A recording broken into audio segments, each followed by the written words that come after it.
Почему моя жизнь именно такая? Бывает такое. Сидишь вечером на кухне с чашкой чая, смотришь в окно и думаешь, а почему моя жизнь именно такая? Почему именно эта работа, эти люди вокруг, этот уровень дохода, этот дом? Почему у кого-то получается по-другому, а у меня вот так? Ответ на этот вопрос не в случайностях и не в капризах судьбы. Все куда проще и куда сложнее одновременно. Все, что у нас есть, отражение того, что мы делаем каждый день. Быт, работа, отношения, доходы – это не случайные призы в лотерее. Это итог. Что мы делаем изо дня в день? Какие мелочи выбираем? О чем думаем? Какие решения принимаем? Все это складывается в реальность, в которой мы просыпаемся утром.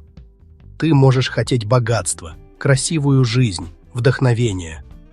Но если вечером вместо саморазвития у тебя сериал и пиво, если на работе ты стараешься просто не косячить, а не ищешь шансы для роста, в жизни будет именно то, что есть. И это не наказание. Это прямая логичная плата за выборы, которые ты делаешь. Хорошо, скажешь ты. Почему же я выбираю то, что выбираю?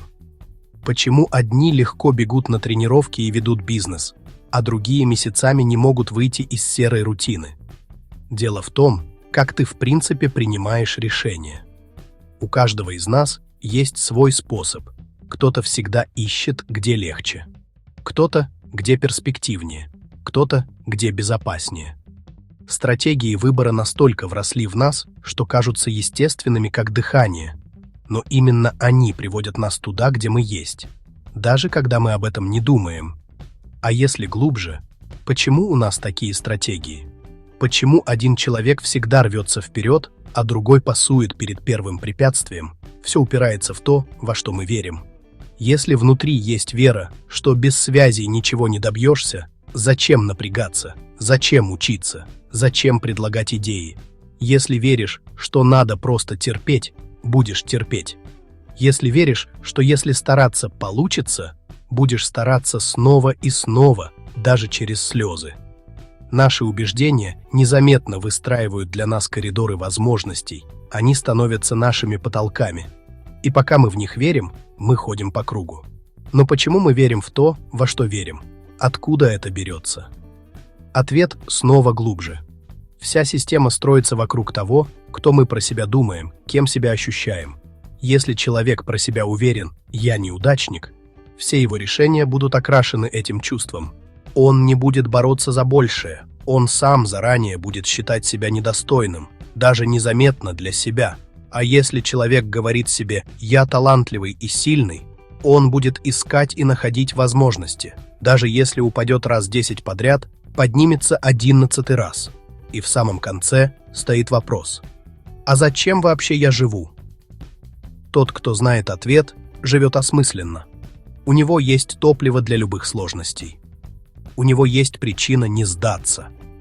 А тот, кто не знает, легко плывет по течению, жалуется, обижается на весь мир, но не понимает, зачем ему в принципе куда-то грести. Почему это все важно понимать? Потому что иначе все будет как всегда. Можно бесконечно жаловаться на зарплату, на окружение, на обстоятельства, но изменения начинаются не там. Изменения начинаются внутри. Не устраивает работа. Не ищи сразу новую. Сначала посмотри, что ты реально делаешь каждый день. Какие действия приводят тебя туда, где ты есть. Не нравится, как ведут себя люди вокруг. Подумай, кто и как выбирает себе окружение. На основании каких стратегий. На основании каких убеждений. На основании какого образа себя. Настоящие перемены начинаются не с понедельника, не с новой книги и не с магической кнопки «Изменить жизнь». Они начинаются с честного разговора с самим собой. Кто я? Во что я верю? Как я выбираю и что я делаю? И если поменять хоть что-то на одном из этих уровней, результат тоже начнет меняться. Да, страшно. Да, иногда проще притвориться, что это все ерунда, что так сложились обстоятельства, что другие просто везучие. Но каждый раз, когда мы так делаем, мы отказываемся от шанса на реальную жизнь. свою, настоящую. Так что выбор за тобой. Продолжать крутиться в том же колесе или взять ответственность в свои руки. Да, будет тяжело. Да, не всегда будет быстро. Но в какой-то момент ты проснешься и поймешь. Это моя жизнь. Такая, какой я сам ее построил. И это будет лучший чай на свете в твоей чашке. А что выбираете вы в своей жизни? Будем рады узнать ваше мнение в комментариях. Если вам понравилось это видео, подписывайтесь на наш канал, нажать на колокольчик и выбрать все. Ставьте нравится, лайки, большой палец вверх, пишите комментарии, поделитесь видео с друзьями. Пусть видео о хорошем и полезном смотрит больше людей.